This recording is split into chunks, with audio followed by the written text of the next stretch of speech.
All right, everybody, this is the how do I talk to my sphere of influence for the first time. I'm a new agent. What do I do? What do I say? There is a fantastic video that we did on our YouTube channel that is all about making an impression, one that will get you better quality leads and better quality relationships in no time.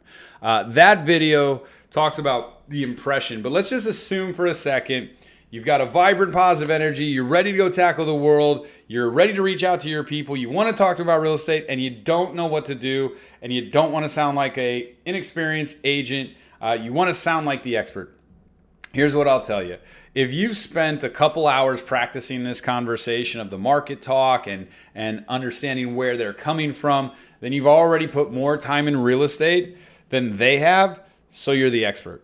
I know it doesn't feel like it because you compare yourself to people like me or some of the mega agents out there or the icon team owners. But the reality is we've all been in it for years and years and years. I'm coming up on 15 years now. And in the beginning, we just had this energy that would impress people and say, just believe in me. If you just believe in me, I will deliver for you. And there's a huge value in being the underdog. There's a huge value in like people buying in. And by the way, when you take on these types of things, when you leave one set of world or one job or one career and you go jump into another one, whether you know it or not, that's inspirational to people. There are massive amounts of people that hate their job, stuck to their lifestyle, wish they could do something else, and they're too scared to do it. So for me, I remind myself that I kind of give people permission to go follow their own dreams by me living mine. And by keeping in that mindset, I'm not really worried about it. And by the way, the same way, other people might look at you and say, well, you don't have a ton of experience. When I'm talking to these people and these mega team leaders and these other independent brokerages and offices, and I'm converting them over into new clients and new offices, they look at me the same way. But all I need them to know is that I'm skilled, I'm competent, I'm practiced, I'm passionate. I have that magic juice, maybe, like I got that magic in me. Sorry. Bottom line is you want to let them know that you are going to win and you can help them win, and having that confidence. So when you're reaching out to your sphere of influence, in the very beginning, and this is going to be counterintuitive. This is going to be counterintuitive. Do not call them to see if they want to sell real estate. Do not call them to see if they want to talk real estate with you. Take your database that we've spent time cleaning up, organizing, and getting into KV Core. Take the time to just reach out to these people and say, let's get connected. Okay? Reach out to them and just say, hey, what's going on? How are you? What's up? Great. What's new with the kids? What are you working on? I was thinking about it the other day, and through all this pandemic stuff and all the stuff that I've been busy, I really have put building relationships on the back burner, and I always appreciated X, Y, and Z about you. That's why I like you. I think you're excellent at this, and I wanted to connect. I wanted to catch up. Let's do coffee. Let's do coffee Friday at 10 o'clock. There's a great place in my neighborhood. It's right down the street. Let's go sit there and just catch up. Would that be something would you be interested in doing that? It's literally that easy, right? The goal isn't to say like, hey, I'm in real estate. I just want to let you know, do you believe in me? Do you want to buy something? Do you want to sell something? Do you know somebody who wants to buy? Do you know somebody who wants to sell? I care about you. I love you. I'm going to be really good at this. And by the way, I also don't know what I'm doing a little bit. So if you could just do that, that would be great. Whew, that's a lot, right? So make it simple. Play the long game. Play the sneaky game. I was going to give you an analogy that when I got married, I didn't just run up to my wife and give her a hug, but that's actually kind of what I did. I actually burst into, she worked with me, I saw her, I had to say hello, and I did that in the form of a hug because she was that attractive. It's the only time I've ever done something like that. So I've only been a creep one time in my entire life, but something in my gut told me that was her. And so I went for it. It worked out well. And I've never done anything ever like that since again. So anyway, you get what the point I'm making though, is that like great relationships, I mean, sometimes they hit off, they kick off, and sometimes they take time to develop. So play the long game into getting to, into that relationship. Call them and simply ask them to go for coffee. Now, efficiency hack. If you're going to take time, this is what I would do as a top producer. I actually hate doing in-person meetings from a productivity standpoint. If the meeting's at 10, you got to get ready at 9, or you got to start packing up at 9, or you got to get your mind checked out and prep and get all that stuff, and then you go and you got to get there early, and then you got to hang out, and then you got to try to manage the time, and then you got to leave, and then you got to drive back to wherever you were going, and you got one contact. One. And it took you 3 hours, right? So a better way to do it is when you're calling in the beginning of the week, tell them you do coffee dates with friends every Friday. It's really fun. You do it at 10, 11, 12, whatever it is, and every Friday you go. Now what I would do is I would set it to the closest coffee place by my house. I would do my best to do that. I would find a close coffee shop that's equally central to where you can get, so that it's not too difficult for your clients, but it's not you going all the way to them. Because the strategy is book 3 in one day. So you have one on Friday, and you tell them I'm going to do it from 10 to 10:45 because you've got an 11 o'clock appointment. When the meeting gets to about 15 minutes left, you say, hey, I'm having so much fun, and I've got my business appointment in the next 15 minutes. And by the way, a business appointment, well, Josh, what if I only get one? Well, then immediately schedule, if it's Friday morning and I only have one appointment, but I told 25 people I had 2 appointments because I knew I was going to book a second appointment, but I didn't, then I'm going to schedule a business appointment to fill up that time slot of calling other people. And just so you know, that's still at a business appointment. Okay? Sometimes people will say, well, I don't want to say that because it's not necessarily true yet. Well, if you want to carry a limiting belief, that's fine. And nobody said you had to lie. Like, just tell them that's the day you do your 3 business appointments. I get 3 business appointments every time at this time. Well, if you only have one on Monday, then call yourself up, set a prospecting appointment with yourself for the second one, and then call yourself up and do a social media appointment with yourself for the third one. Now, when you go there, you have 3 appointments, you booked them, they're all business, you haven't lied, and they're like, wow, you have 3 appointments every single Friday for your business? Absolutely. Okay? And you literally work that system. So the first one comes and it's 10 o'clock. You work them from 10 to 10:30.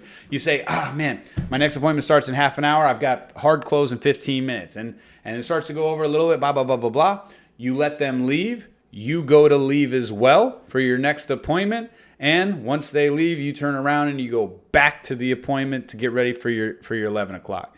Your 11 o'clock, if they show up a couple minutes early, it's not awkward. If you run a couple minutes long, it's not awkward. There's a 15-minute buffer there.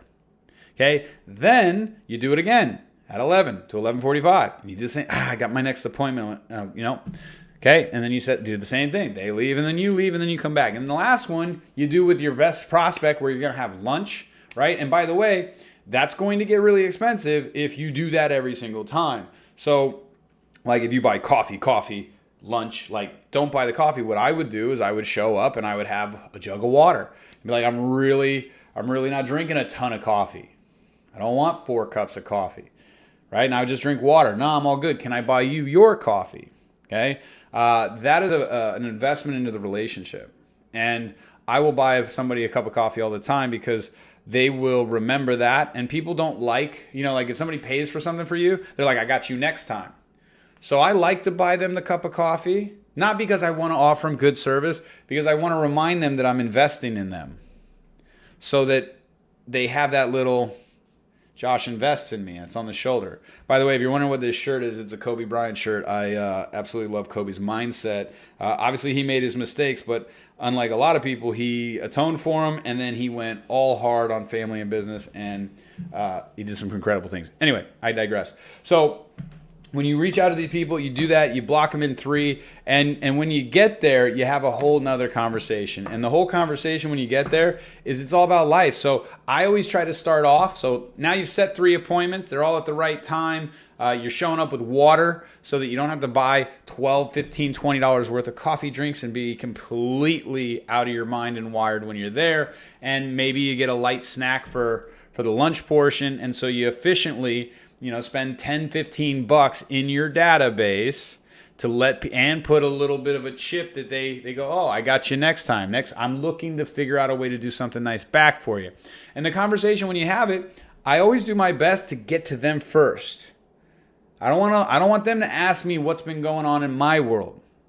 In fact, if I could spend 20 of the first 30 minutes talking only about them to the point where they're like, well, God, stop talking about me. Like, please tell, like, people also don't like that, right? They don't want to talk about themselves for 30 minutes. They don't want to walk away being like, all I cared about was myself. At least the people that I want to work with. Like, I want people that don't want to just talk about themselves all the time and don't want to put themselves on pedestals and are selfish. So I want to spend 20 to 30 minutes talking about them first.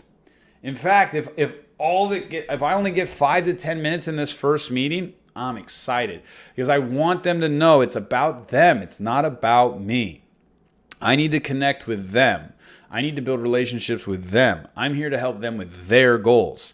Okay? And it starts with letting them know I care. And the only way you can show you care is if you spend a good amount of time understanding them. So as they're talking, yeah, it's been crazy because we got the kids and the season. Don't just go, oh, I totally know what that life's like. So what else is new? Oh, wow, how old are the kids now? Boys, remind me, boys, girls, or if you're really close, how's Susie doing? How's school? Like, layer it. Get into the nitty gritty. People like to talk about themselves when they're with people they like. Awesome. What sport is she doing well? Does she like it? Do you think it's going somewhere? What's the schedule like? Have there been any? Are you guys dealing with any challenges? My son or my daughter's been doing this. What about your Like, everything is about that. It's about life. It's about connection.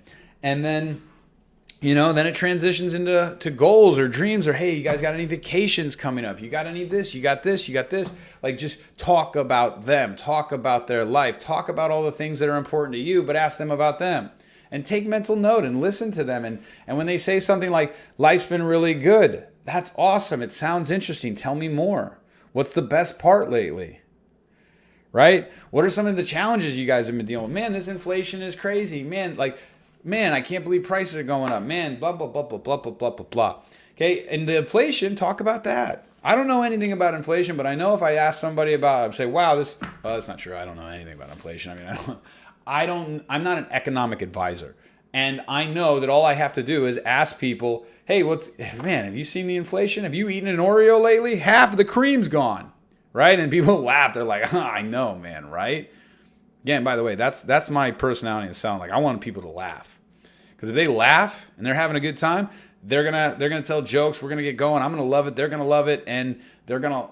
It's just gonna be cooler. Like, laughter is a very, very powerful, and anybody can be funny. Doesn't mean they're gonna be all comedians, but anybody. It's a skill, right? It's like anything else. So, hey, have you seen inflation? I opened up an Oreo the other day. I was offended. I was like, where did the cream go? Did somebody lick my Oreo and then put it back at the shop? Are they not paying enough? Is like inflate? Like, what's going on, right? And that usually leads to, especially if they're a homeowner, like, yeah, like the market, like, so what's been up with you? And as soon as they come up with the what's been up with you, when they get to that point, you've invested the time, you've asked the questions, you're at that space, and now when they say, what's up with you? You need to have your impression giving script, right? So mine would sound like this. Oh my goodness, it's incredible. For the last 15 years, I've been passionately obsessed about businesses and systems, and I was selling a ton of homes recently. Like, I sold 49 homes in 2020. And then I realized I do more training. I wanted more time with my family, so I cut back, but I raised my sales price, and I did 38 sales, but made the same money because I sold more expensive homes. Thank you, market. And then I hit this block, and I couldn't do it anymore. And I realized that this opportunity that had been chasing me around for 4 years, this guy, he's this incredible founder. I knew him when he was doing 100 sales a year with his small team, and now over the last 4 years, he's got over 100 offices, and I'm essentially expanding the West Coast for him. And I am learning so much, and I am helping so many agents, and it's incredible, and it's exciting, and I'm just really fired up. That's my little pitch of what's been going on. And I don't always transition that into, so you got to buy? You know any agents? Huh? What's up? You got people? Who can I help? Right? I let it sit there for a second. Because I want to watch how they respond. I'm playing the long game. I'm playing the long game. Sure, it's going to be awesome when sales fall in your lap and you will call us up and you will say, oh my gosh, I was having coffee. I didn't even care about real estate. And she was like, oh wait, aren't you in real estate? And I said, yes, I am. She says, I have a referral for you. It just fell in my lap and I went and sold him a home and made $15,000. This is incredible. That's going to happen. But play the long game. Because what's more likely going to happen is you're just going to connect with people and you're going to talk to them about stuff. And then you're going to grow that relationship out. And then when you get to the end, you say, hey, this was awesome. Let's do this again. Okay? One of the things, and you just leave it at that, right? No sales pitch, no nothing. Just let it grow. Let it grow. Sorry, I got kids and my Disney game is on point. So, couple things though. One, if I can sneak this in, that I'm happy, I'm positive, I'm successful. If I can sneak in that there's opportunity, like, oh, and I just helped this buyer. I helped this buyer. I found this really cool house, and there was this desperate seller. They didn't really understand the market, and the agent didn't really understand the market. And I was able to get him a deal of $100,000. And then I had another listing that sold in 3 days, and it was over asking price. And so it's been really cool to see some of the opportunities for anybody that's in the market. And I kind of let that one hang. Did they bite? I didn't ask them if they have any interest. I said, hey, by the way, I know people that are winning big in real estate, and I helped them. So it's been fun. Do you want to know more? Right? So you let it hang. You let it hang. And then I don't put myself in all these positions. I still do what I need to do, but I don't put myself in a position where I have to go, are you looking to buy? And sometimes the questions are relevant though, right? Like they'll say, well, I was at an open house the other day. Okay, well that is somebody that I'm like, oh really? So you're actively searching for a home to purchase? Yes, I am. Out of curiosity, how did you select your real estate agent? I'm asking that question intentionally because they're going to either listen, the question of, do you have an agent? It's pretty weak because nobody's going to trust you if you ask them that question that you don't want to work with them. But if you say to them, out of curiosity, how did you select your agent? They're either going to say, oh, I don't have an agent yet. I was just going to an open house. Or option B, they're like, oh, I met them at an open house. Or my wife's an agent. Well, if their wife's an agent, then I don't have to really worry about it.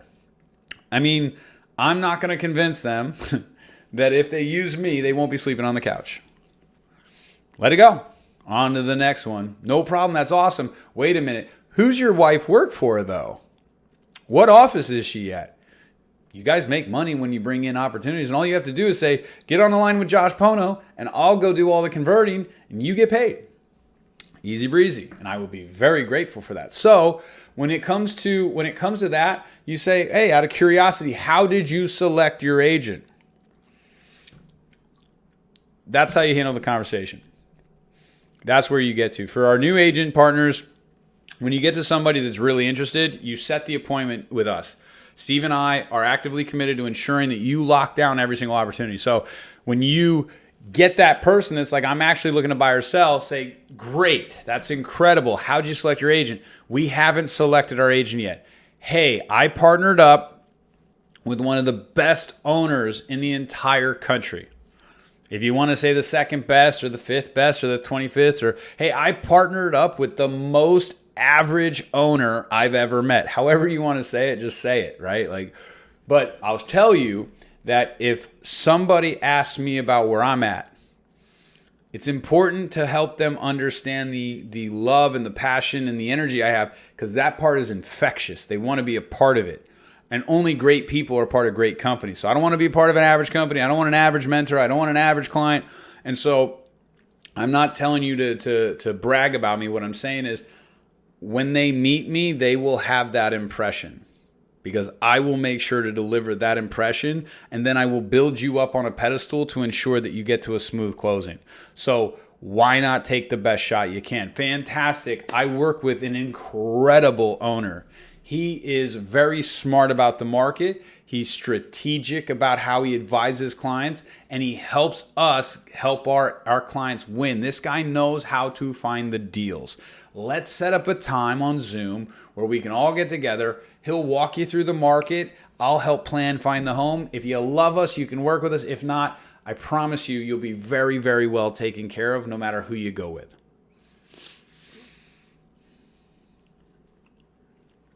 I'm sure you guys are going to have a lot of questions, but this is the format. Reach out to people, tell them you want to connect, set a coffee date, be efficient about it with 3 meetings all together. Don't allow them to see you coming and going. Give a 15-minute buffer. Give a 15-minute hard stop time warning.